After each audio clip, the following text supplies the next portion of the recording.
We continue our discussion on stationary or standing waves by taking an example, and we're going to look at organ pipes and the modes of vibration in an organ pipe. So let me begin by first talking about what we mean by an organ pipe. Basically, here we are talking of musical instruments which are cylindrical in shape or which produce musical sound by vibration of air columns. So I can show, say for example, a flute. Let us say this is a flute, and let us say this is closed over here, and this is the end from which we blow air.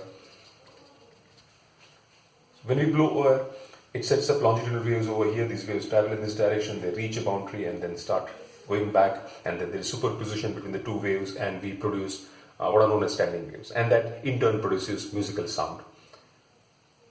Devices of these types are known as organ pipes, which are cylindrical in shape and in which there is an air column which vibrates, and these vibrations produce sound. So this is an example of an organ pipe. Now an organ pipe can be closed or it can be open. The one I have shown over here is a closed organ pipe because it is closed at one end. It has to be open at one end, of course, and if the other end is closed, then we call this a closed organ pipe. If this end is open, which it always will be, and this also is open, then we call it an open organ pipe. And in this video, I'm going to focus on closed organ pipes and the modes of vibration in closed organ pipe. So this is the situation. This is, say for example, flute we are looking at, closed over here, air is being blown over here, and see what happens to the vibrations produced in the air column inside this organ pipe or in this flute. So let us say that we are placed on the x-axis. Let us say this is an x-axis. Let us say this is an x-axis, and this is the positive direction of the x-axis. Let us say the length of this is L, so this distance will be L. Let us say here x equal to 0 and this x equal to L. The length of the organ pipe is L, and this is of course the 0 mark. So the flute is placed imaginarily on the x-axis. We blow over air from this side. Longitudinal waves caused start moving in this direction. Here, what is happening is, since this is closed, the air which reaches over here, or the wave that reaches over here, is not able to move. Because it's closed over here, it is not able to move freely, and therefore a node is produced over here. You know what is a node? The point where the displacement is 0 is known as node. So a node gets formed over here. And at this particular end, you will have an empty node because air is free to move over here. So this is what happens in case of an closed organ pipe. Also, the fact that this is closed over here, the wave which returns over here, the reflected wave, there is a phase difference of pi. And if you are watching this video, I would suggest that if you have not watched one of my earlier videos on bounded medium, please watch the video on bounded medium. That will help you understand these two things, the node that we're talking about and the phase difference of pi. Just to repeat, if we have a closed organ pipe, the reflected wave has a phase difference of pi.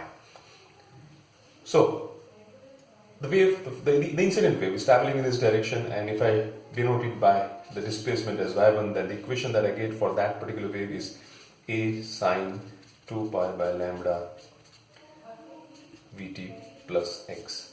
This is the equation for the incident wave. Please note that if the wave is moving in this direction, the positive direction of the x-axis, the equation is the same. The only thing is vt minus x. But since it is moving in the negative direction, we have taken vt plus x. And in this case, the amplitude of both the waves, the incident wave as well as the reflected wave, is same. So we have taken A, not A1 or A2. So this is the incident wave. What about the reflected wave? As we know, the reflected wave will travel in this direction. So y2 will be equal to same amplitude sine of 2 pi by lambda. Since it is in the positive direction of x-axis, vt minus x. But there is also phase difference of pi which it gets created, so I have plus pi. This is equation number 2 for the reflected wave. And if I simplify this, I will get this is pi plus some angle, and therefore I get minus a sine 2 pi by lambda vt minus x. This is y2. So if I focus my attention on one particular point, what will be the displacement, the net displacement y? The net displacement y will be y1 plus y2. Sum of these two equations. So what do I get as y1 plus y2? I'll get a sine 2 pi upon lambda vt plus x plus this that will be minus a sine 2 pi by lambda Vt minus x. And let's simplify this. So what I will get is a as common, and then I'll get as sine 2 pi upon lambda Vt plus x minus sine 2 pi upon lambda Vt minus x. A little bit of trigonometry over here. Sine A minus sine B is equal to 2 cos A plus B upon 2 sine A minus B upon 2. So I'm going to use this equation to simplify this. Right, so we have got an equation for the wave. Right? So if I simplify this equation over here, y I will get is equal to a into 2 cos of a plus b upon 2, cos of a plus b upon 2. So this plus this upon 2. So if I simplify this, if I add these two angles and divide it by 2, what I will get is 2 pi upon lambda Vt. And sine is a minus b. If I subtract these two and divide by 2, I will get 2 pi upon lambda x. Right? So this is the equation which I can rewrite as 2a cos of 2 pi upon lambda Vt sine of 2 pi upon lambda x. Now we know that the displacement is maximum at x equal to L, right? Because here we have an open end. So the air is free to move over here, so we'll get maximum displacement. We get an antinode over here. So if I put the condition of x equal to L in this equation, for x equal to L, I will get this equation as 2a cos of 2 pi upon lambda Vt sine of 2 pi upon lambda L. And L and displacement y is maximum over here. So for this to be maximum, sine 2 pi upon lambda L has to be maximum. So for y to be maximum at x equal to L, sine 2 pi upon lambda L has to be maximum. That should mean it should be equal to either plus or minus 1, because the maximum value of sine is plus or minus 1. And therefore 2 pi upon lambda L has to be equal to a factor of pi by 2, and that means it has to be equal to 2m minus 1 pi by 2, where m is equal to 1, 2, 3. I hope you get this. The value of sine is plus when the angle is pi by 2, then at 3 pi by 2 it becomes minus 1, and therefore this condition we have got. So if I put m equal to 1 over here, I'll get pi by 2. If I put m equal to 2 over here, I'll get 3 pi by 2, and so on and so forth. Now if I simplify this, I'll get pi will get cancelled, so I'll get 2l upon lambda is equal to 2m minus 1 upon 2, and therefore I can write down lambda is equal to 4l upon 2m minus 1.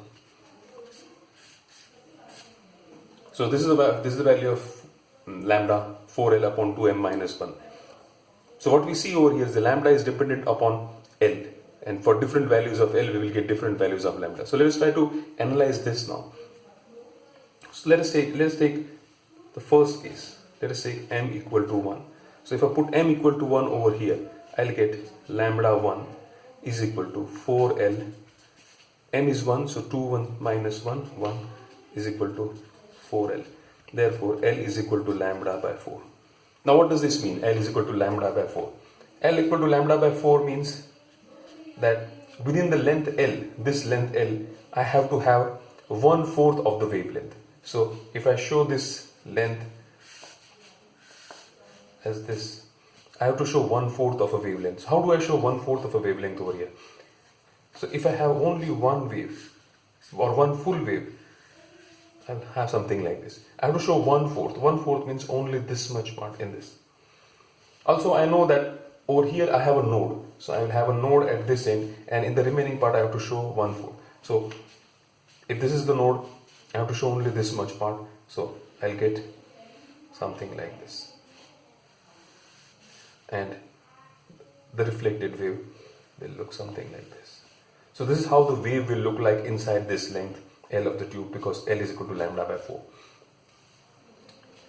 Now if I take frequency, frequency is equal to velocity upon lambda. So for this, n1 is equal to v upon lambda, where v is constant velocity of the wave. I'll get v upon lambda 1. Lambda 1 is what? Lambda 1 is 4L. So I'll get n1 is equal to v upon 4L. So this is how we get a frequency of v upon 4L in this particular case. Okay. We'll continue our discussion over here. I want to keep this part, right? Or what I'll do is I need only this much part over here, so I'll keep this for reference over here.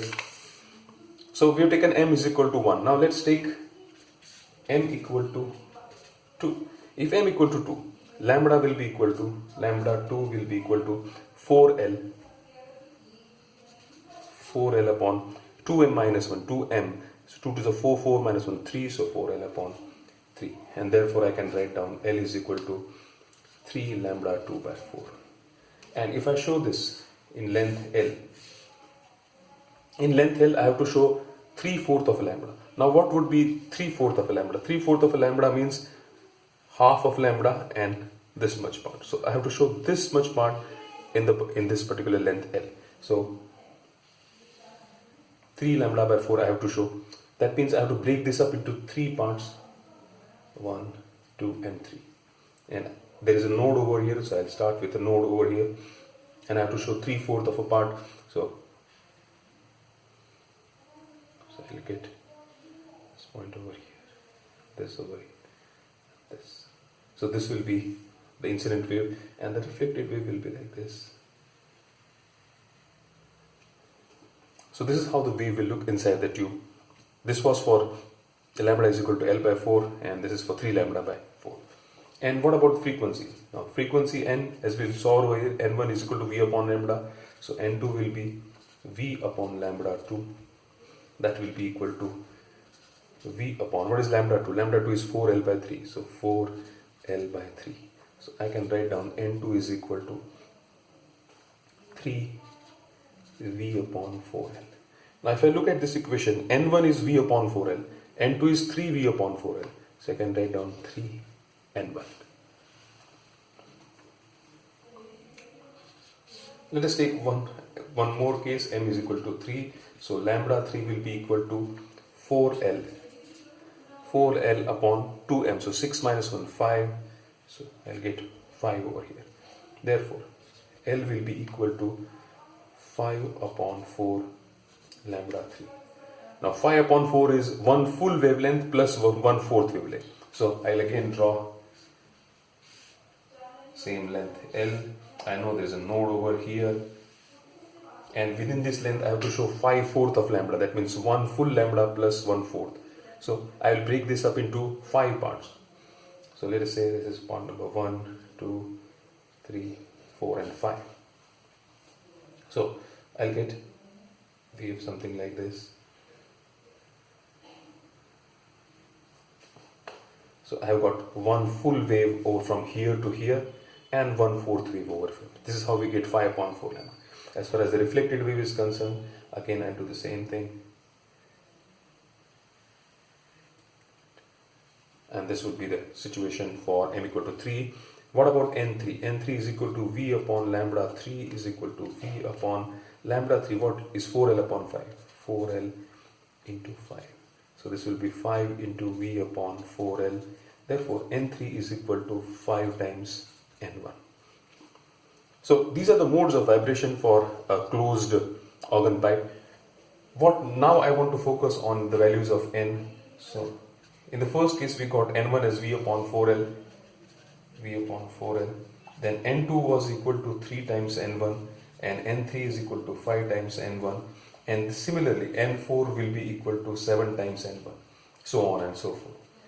This frequency, the least frequency, is known as the fundamental frequency of vibration. Is the fundamental frequency of vibration of this particular organ pipe of length L. This The second frequency, N2, is 3 times N1, so this is known as the third harmonic. N3, this is 3, is 5 times N1, so this is known as the fifth harmonic. And this would be seventh harmonic. So these are the various frequencies that this organ pipe is able to produce as we blow the air. What is observed is that as we go higher, as we go in this particular direction, we have to apply more force while blowing the air inside the organ pipe, and we get the higher harmonics like this. Just to give an example, if supposing the fundamental frequency of this organ pipe is 50 Hertz, then the third harmonic would be 150 Hertz, this would be 250 Hertz, this would be 350 Hertz. So what it means is, this particular organ pipe will be able to produce sounds of frequency of these combination, all multiples of 50 and multiples of 50 in this particular ratio. N1, 3N1, 5N1, 7N1. Or we can write the ratio as 1:3:5:7:9, so on and so forth. So 50, 150, 250, 350, and so 450, so forth, so on and so forth. So these are the various frequencies which this organ pipe can produce. In the next video, we will look at an open organ pipe. So how does things change? Just to go back over here, if this is also open, then what we will have it's open over here, and we will have an antinode over here. Also, there will be no phase difference because it's open. And how these equations change, and how these modes of vibrations, how these harmonics change, that is the subject of discussion for the next video. Thank you.